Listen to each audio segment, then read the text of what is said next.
إن الحمد لله نحمده ونستعينه ونستغفره ونعوذ بالله من شرور أنفسنا وسيئات أعمالنا. من يهده الله فلا مضل له ومن يضلل فلا هادي له. أشهد أن لا إله إلا الله وحده لا شريك له، وأشهد أن محمدًا عبده ورسوله. يا أيها الذين آمنوا اتقوا الله حق تقاته ولا تموتن إلا وأنتم مسلمون.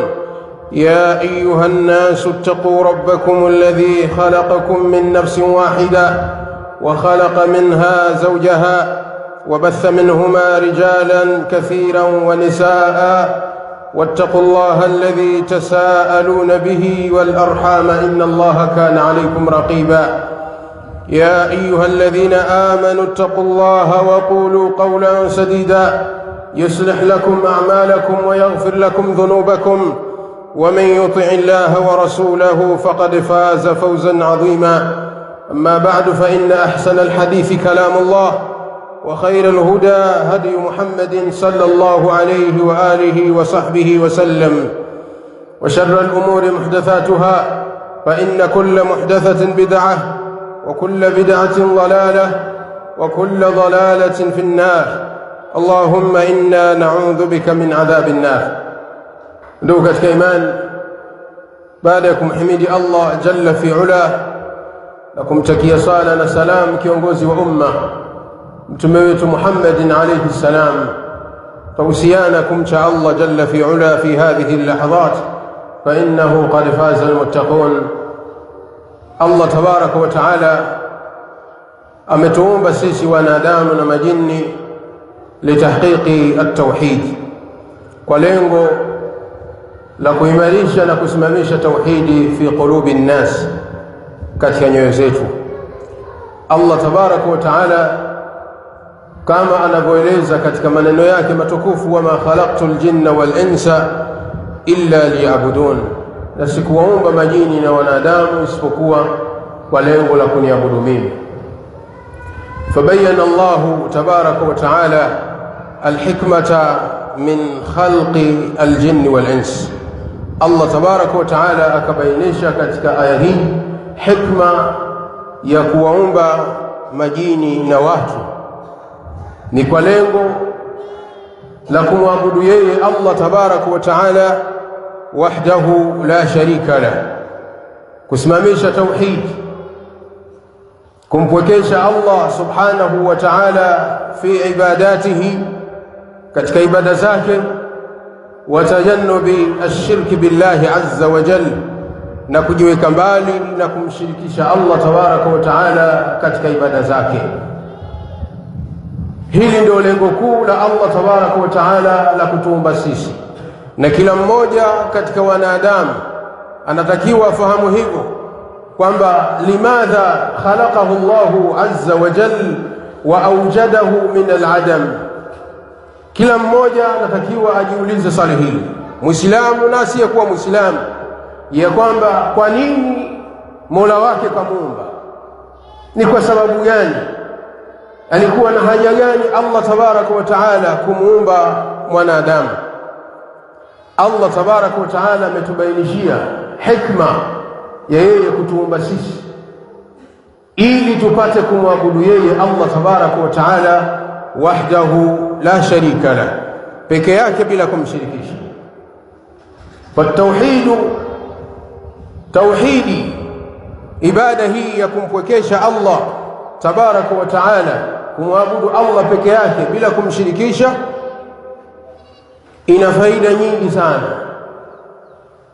Tauhidi ina matukufu yaliyokuwa mengi, ina ubora mkubwa sana kwetu sisi katika haya maisha ya dunia, kadhalika na maisha ya barzakhia, maisha ya kaburini, kadhalika na kesho akhira inda Allah tabaraka wa taala. Famin fadaili at-tauhid wa thamaratihi, miongoni mwa faida za tauhidi na umuhimu wa tauhidi katika maisha yetu ya kila siku, annahu awwal wajibin awjabahu Allah tabaraka wa taala ala ibadihi, ni kwamba tauhidi ndio jambo la kwanza, ndio wajibu wa kwanza ambao Allah tabaraka wa taala ametuwajibishia sisi waja wake. Tauhid ndio jambo la kwanza katika maamurat, katika maamrisho ya Allah tabaraka wa taala kutuamrisha waja wake, na hili ndio jambo la kwanza ambalo Allah tabaraka wa taala amewataka waja wake kuweza kulisimamisha, kama tulivyoona katika aya iliyotangulia, wama khalaqtul jinna wal insa illa liya'budun. Kadhalika Mtume sallallahu alayhi wasallam alipomtuma Muadh ibn Jabal radiyallahu ta'ala anhu kwenda Yaman kuwafundisha watu wa mji huo, akamwambia falyakun awwala ma tad'uuhum ilayhi ila an yuwahhidu Allah ta'ala, hakikisha utakapofika huko jambo la kwanza utakalo walingania kwalo, utakalo wafundisha waislamu wampwekesha Allah tabaraka wa taala. Jambo la kwanza utakalo walingania watu wa huko Yaman, uwalinganie na kuwafundisha kumpwekesha Allah subhanahu wa ta'ala, wamwabudu Allah peke yake bila kumshirikisha. Fa idha arafu dhalika, wakifahamu hilo, wakafahamu tauhidi, wakakubali kumpwekesha Allah tabaraka wa taala, wakamwamini Allah ukweli wa kumwamini, fa'alimhum anna Allah aftarada alayhim 5 salawat, wafahamishe kwamba Allah tabaraka wa taala amewafaradhishia sala 5 na ibada nyinginezo. Ahamu shay, kusudio nalo kusudia katika hadithi hii tufahamu ya kwamba jambo la kwanza ambalo tumefundishwa na Allah tabaraka wa taala na mtume wake sallallahu alayhi wasallam ni ibada ya tauhidi, ibadatullah tabaraka wa taala. Jambo la pili katika mambo yanayoonyesha ubora na umuhimu wa tauhidi ni kwamba tauhidi ndio hikma ya Allah tabaraka wa taala kutuumba wanadamu na majini kama alivyobainisha Allah subhanahu wa ta'ala. Kadhalika katika mambo yanayoonyesha umuhimu na fadla ya tauhid, kumpwekesha Allah subhanahu wa ta'ala fi ibadatihi, anna at-tauhida haqqullahi 'ala al-'abid, ni kwamba tauhidi ndiyo haki ya Allah tabaraka wa ta'ala iliyokuwa kubwa kwa waja wake, kama alivyosema Mtume sallallahu alayhi wasallam li Muadh ibn Jabal, kumwambia Muadh ibn Jabal radiyallahu ta'ala an, ya Muadh, atadri ma haqqu Allahi 'ala al-'ibad wa ma haqqu al-'ibadi 'ala Allah. Mtume sallallahu alayhi wasallam anamwambia Muadh ibn Jabal, ewe Muadh, hivi wafahamu ni ipi haki ya Allah tabaraka wa ta'ala kwa waja wake na ni ipi haki ya waja kwa Allah subhanahu wa ta'ala? Qultu, Muadhi anasema Allahu wa rasuluhu a'lam, Allah tabaraka wa ta'ala na mtume wake wanajua zaidi. Qala haqqullahi 'ala al-'ibadi an ya'buduhu wa la yushriku bihi shay'a, haki ya Allah tabaraka wa ta'ala ni waja kuhakikisha wanamwabudu Allah peke yake na wala wasimshirikishe na chochote. Hii ndio haki ya Allah subhanahu wa ta'ala kwetu sisi, tuhakikishe tunamwabudu Allah tabaraka wa ta'ala wahdahu la sharika lah, peke yake Allah tabaraka wa ta'ala bila kumshirikisha. Kadhalika katika mambo yanayojulisha umuhimu wa tauhidi na ubora wa tauhidi katika maisha yetu ya kila siku, wa annahu asasu qabuli al-amal, ni kwamba tauhidi ndio msingi uliokuwa mkubwa wa kukubaliwa matendo yetu. Ili matendo yetu mema yakubalike kwa Allah tabaraka wa taala, ni sharti tuyafanye haya matendo mema mukhlisina lillahi tabaraka wa taala, tukiwa na ikhlas, tukimtakasia Allah jalla fi ula, jambo hilo tulifanye kwa ajili ya Allah tabaraka wa taala. Fala yaqbalu Allahu ay amalin biduni at-tauhid, Allah tabaraka wa taala haikubali na haipokei amali yoyote atakayoifanya mtu pasina tauhid, kwa maana isiyoambatana na ikhlas. Ibada yoyote haitakubalika kwa Allah tabaraka wa taala itakapokuwa imekosa ikhlas. Wal ikhlas huwa at-tauhid, na ikhlas ndio tauhid. Liqauli Allah azza wa jalla, wa qawli ya Allah tabaraka wa taala amwambia mtume alayhi salam, wa laqad uhiya ilayka wa ila alladhina min qablika la in ashrakta la yahbatanna 'amaluk wa la takunanna min al-khasirin. Wa laqad uhiya ilayka ayuha an-nabiy, na bila shaka umefunuliwa wahi ewe mtume, ya kwamba na bila shaka umefunuliwa wahi ewe mtume sallallahu alayhi wasallam, wa ila alladhina min qablik, kadhalika wamepelekewa wahi mitume waliokuwa kabla yako, wakiambiwa maneno haya ambayo waambiwa wewe mtume, kadhalika wameambiwa mitume kabla yako, la in ashrakta la yahbatanna 'amaluka, ya kwamba iwapo utafanya shirki ukamshirikisha Allah tabaraka wa taala katika ibada zake, la yahbatanna 'amaluka, fahamu ya kwamba matendo yako yote yataporomoka, yatakuwa ni yenye kuharibika, hayatakubalika mbele ya Allah tabaraka wa taala kwa sababu ya kumshirikisha Allah katika ibada zake. Wala takunanna min alkhasirin, na kwamba utakuwa ni katika wenye kula hasara. Wa na'udhu billahi min su'il hal. Allah tabaraka wa taala anatubainishia katika aya hii umuhimu wa tauhid, na kwamba ndiyo sharti ya kukubaliwa matendo. Ili ibada yako ikubalike ni sharti iwe na ikhlas, uifanye kwa tauhid, kumpwekesha Allah tabaraka wa taala, uitakase nia yako kwa ajili ya Allah jalla fi'ala. Usifanye ibada hiyo riaan wa sum'a, usifanye kwa ria, kujionesha kwa watu, wala usifanye kwa sum'a ili watu wapate kukusikia wakusifie. Uifanye lillahi tabaraka wa taala. Kadhalika wal mutabaa, uhakikishe ibada na jambo lolote la khairi unalolifanya liwe na mafundisho ya Mtume Muhammad sallallahu alayhi wasallam. Haya ni masharti mawili makuu ya kukubaliwa ibada, al-ikhlas wal mutabaa. Na ndio maana Allah tabaraka wa taala akasema, la in ashrakta la yahbatanna 'amaluka wa la takunanna min al-khasirin. Kadhalika Allah tabaraka wa taala asema, wama umiru illa liya'budu Allaha mukhlisina lahu ad-din, na hawakuamrishwa watu isipokuwa wamwabudu Allah tabaraka wa taala hali ya kumtakasia matendo yake, hali ya kumtakasia ibada Allah tabaraka wa taala. Allah jalla fi'ala anabainisha katika maneno yake haya matukufu ya kwamba hatukuamrishwa isipokuwa tumwabudu Allah tabaraka wa taala kwa ikhlas, kwa maana kwa tauhid, ikhlasu niyya, kumtakasia Allah subhanahu wa ta'ala.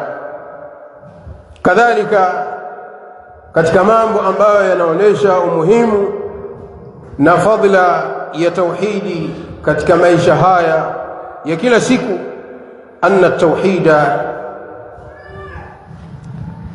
huwa aslu da'wati ar-rusuli wal anbiya. Tauhidi ndiyo msingi wa da'wa ya mitume alayhimus salam. Mitume wote wa Allah tabaraka wa taala, min awwalihim wa akhirihim, kuanzia mtume wa mwanzo Nabii Nuh alayhi salam mpaka mtume wa mwisho Mtume Muhammad sallallahu alayhi wasallam. Mitume hawa wote dawa yao ya kwanza kabisa waliokuwa wakiwafundisha watu ni tauhidi. Jambo la kwanza ni tauhidi, at-tauhidu awwalan, tauhidi kwanza, kisha mambo mengine yanafuata. Wa hakadha atba'u ar-rusul, hivyo hivyo wafasi wa mitume, min al-ulama, maulama, masahaba, dawa yao ya kwanza wanapowafundisha watu, jambo la kwanza wanawafundisha tauhidi, kisha yanafuatia mambo mengine. Na dai yoyote, mlinganizi yoyote, atakapoenda mahala popote kufundisha watu, atakapovunja msingi huu, akaacha msingi huu ambao ndio manhaji ya Qur'ani na Sunna, akaanza kuwafundisha watu wa mji huo mambo mengine kabla ya tauhidi, basi hatofanikiwa katika dawa yake. Ili aweze kufanikiwa katika dawa yake, mlinganiaji yoyote ni lazima katika ulinganiaji wake aanzane na jambo lenye umuhimu zaidi kuliko mambo yote, ambayo ni tauhidi, kama Allah tabaraka wa taala alivyosema, walaqad ba'athna fi kulli ummatin rasula an i'budu Allaha wajtanibu at-taghut. Kadhalika Allah tabaraka wa taala akasema, wama arsalna min qablika min rasulin illa nuhi ilayhi annahu la ilaha illa ana fa'budun. Asema Allah jalla fi ula, kwa hakika tumepeleka katika kila umma mjumbe, na jambo la kwanza analowafundisha watu wake anapofika kwao, anawaambia ani'budu Allaha wajtanibu at-taghut, muabudieni Allah tabaraka wa taala na mjiepushe na ushirikina. Kadhalika Allah tabaraka wa taala akamwambia mtume sallallahu alaihi wasallam, hatujapatapo kumpeleka mtume yoyote kabla yako isipokuwa tunampa wahyi, tunamwambia ya kwamba awalinganie watu wake, annahu la ilaha illa ana fa'budun, ya kwamba hapana mola apasaye kuabudiwa kwa haki isipokuwa mimi, niabudieni mimi peke yangu. Huu ndio ujumbe wa mwanzo wa mitume wa Allah tabaraka wa taala. Wanapofika sehemu kuwafundisha watu wao, wanawafundisha tauhidi, ambalo ndio jambo lenye umuhimu zaidi kuliko mambo yote. Tumuombe Allah tabaraka wa taala an yaj'alana min ibadihi as-salihin, min alladhina yastami'una al-qawla fayattabi'una ahsana. Barakallahu li wa lakum bil Qur'anil 'azim, ونفعني وإياكم بما فيه من الآيات والذكر الحكيم. أقول ما سمعتم وأستغفر الله لي ولكم. الحمد لله رب العالمين، وبه نستعين على أمور الدنيا والدين، وأشهد أن لا إله إلا الله ولي الصالحين، وأشهد أن محمدًا عبده ورسوله، صلوات الله وسلامه وبركاته عليه وعلى آله وأصحابه أجمعين. وبعد. Katika imani, haya tulioelezea ni baadhi ya mazuri ya tauhidi, baadhi ya mambo ambayo yanaonyesha ahamiyatu tauhidi wa fadla, umuhimu wa tauhidi na fadhila zake, na ulazima wa Waislamu kujipamba na tauhidi, kumpwekesha Allah tabaraka wa taala katika ibada zake. Sehemu ya pili ya hutuba taelezea kadhalika kwa ufupi madharatu ashirki, madhara ya ushirikina. Ashirku huwa ضد التوحيد, shirki ni kinyume cha tauhidi. Washirku taswiyatu ghairi llahi billahi jalla wa ala fima huwa min khasaisihi, shirki ni kumlinganisha asiyekuwa Allah na Allah tabaraka wa taala, kumlinganisha Allah na kitu kingine chochote katika yale ambayo yanamhusu Allah peke yake. Kwa maana an taj'ala lillahi niddan wa huwa khalaqaka, hii ndio shirki, wewe kumjalia Allah mwenza katika ibada zake, badala ya kumwabudu Allah peke yake, ambayo hiyo ndio amri ulioamrishwa, ukamwabudu Allah, wakati huo huo unamshirikisha Allah na kitu kingine chochote. Hadha huwa shirki min sujudi li ghairi llah, kumsujudia asiyekuwa Allah tabaraka wa taala, wa duai ghairihi, na kumuomba asiyekuwa Allah, kadhalika kutaka msaada kwa asiyekuwa Allah tabaraka wa taala, min al-amwati, kuwaomba watu waliokufa, kwenda makaburini kuyaomba makaburi, kadhalika wadhabhi li ghairi llah, kuchinja kwa asiyekuwa Allah tabaraka wa taala, kumchinjia asiyekuwa Allah jalla fi ula, kadhabhi lil asnami wal jinn, kama vile kuchinja kwa ajili ya masanamu, kadhalika kuchinja kwa amri ya majini, ambao huu ni mtihani mkubwa. Wametahiniwa wengi katika umma huu, wengi katika Waislamu wanafanya ibada, wanasali, lakini maa dhalika bado wanamshirikisha Allah tabaraka wa taala, wanaamrishwa na majini, wanawatii majini kwa kuchinja vichinjwa mbalimbali, taqarruban ilayhim, kwa lengo la kujikurubisha kwao ili wapate shafaa na mfano wake. Yote haya ni ushirikina, ni kumshirikisha Allah tabaraka wa taala, na hii ni shirki iliyokuwa kubwa ambayo inamtoa mtu katika Uislamu. Iwapo Muislamu atakufa amefanya shirki iliyokuwa kubwa na hajatubia, hajaachana na ushirikina, mtu huyo atakuwa amepata hasara kubwa sana na atakufa hali ya kuwa si Muislamu, wa na'udhu billahi min dhalika. Katika madhara ya ushirikina, annahu adhlamu dhulm, ni kwamba shirki ndiyo dhulma iliyokuwa kubwa sana kuliko dhulma zote. Wa a'dhamu dhunubi ala al-itlaq, na ushirikina ndiyo dhambi kuu kuliko madhambi yote.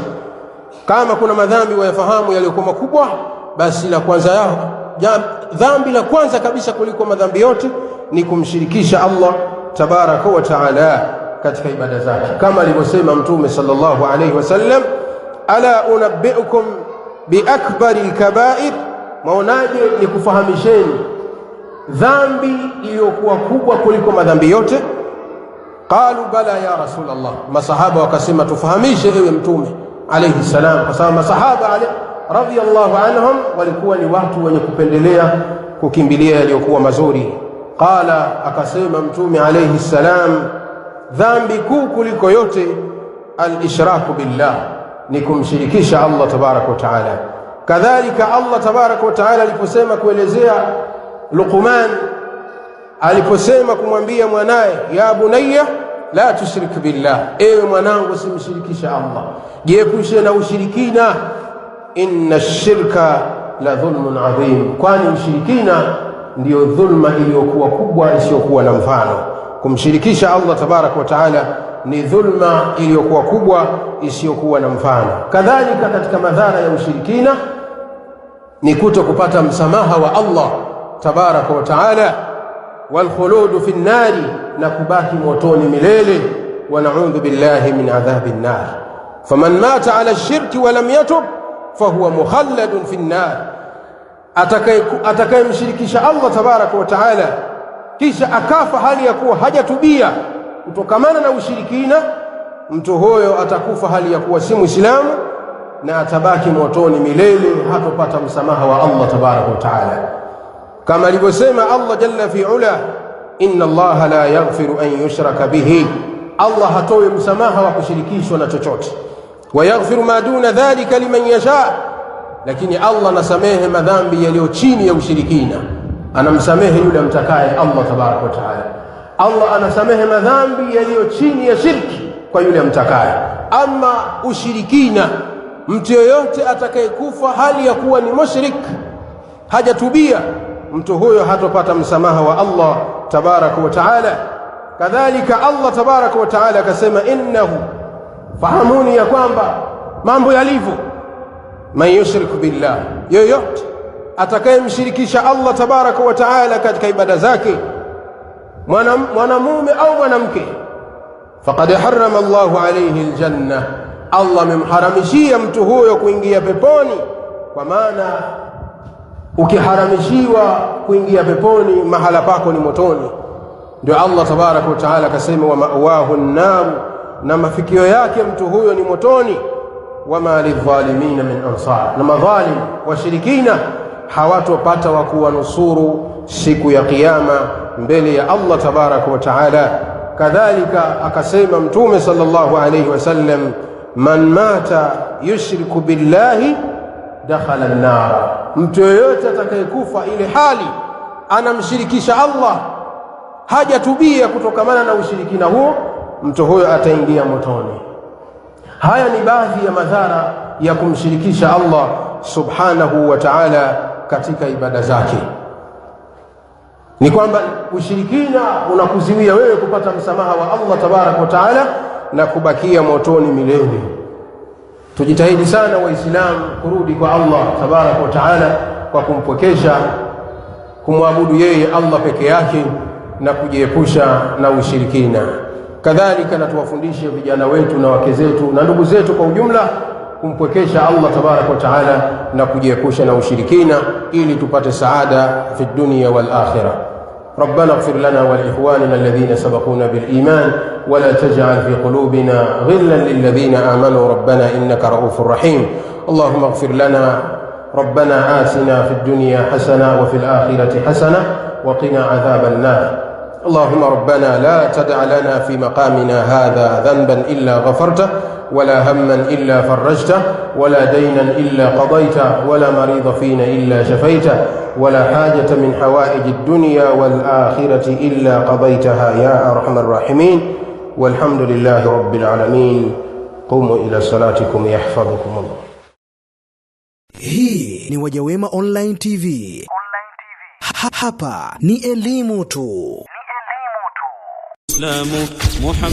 Elimu ni nuru na kujifunza ni safari isiyo na mwisho. Sasa unayo fursa ya kujifunza na kuongeza maarifa yako katika elimu ya dini kwa urahisi, tena ukiwa popote. Tunawakaribisha kujifunza na masomo online, ikiwa ni ngazi ya ibtidaiya, masomo yatakayokuwezesha kujifunza kupitia mfumo wa mtandao kwa mazingira rafiki na kuzingatia uelewa wa kila mshiriki. Masomo yatakayofundishwa ni pamoja na fiqhi, sira, tauhid, hadithi, nahau, lugha ya Kiarabu pamoja na Qur'ani tukufu. Vipindi hivi vinaendeshwa na walimu wenye taaluma na uzoefu wa kufundisha kwa mbinu zitakazorahisisha ujifunzaji na kuwajengea misingi imara ya elimu ya dini. Iwe wewe ni mwanafunzi, mfanyakazi, mfanyabiashara au mwenye shughuli nyinginezo, unaweza kushiriki masomo haya kwa urahisi ukiwa mahali ulipo. Usajili unaendelea sasa na ratiba ya masomo itawasilishwa kwa washiriki watakaojiunga. Katika kuunga mkono uendeshaji wa vipindi hivi na kuwezesha upatikanaji endelevu wa masomo haya, washiriki watachangia kiasi kidogo kitakachosaidia kugharamia huduma kama vile internet. Kwa mawasiliano zaidi na namna ya kujiandikisha, wasiliana nasi kupitia namba 0756694826.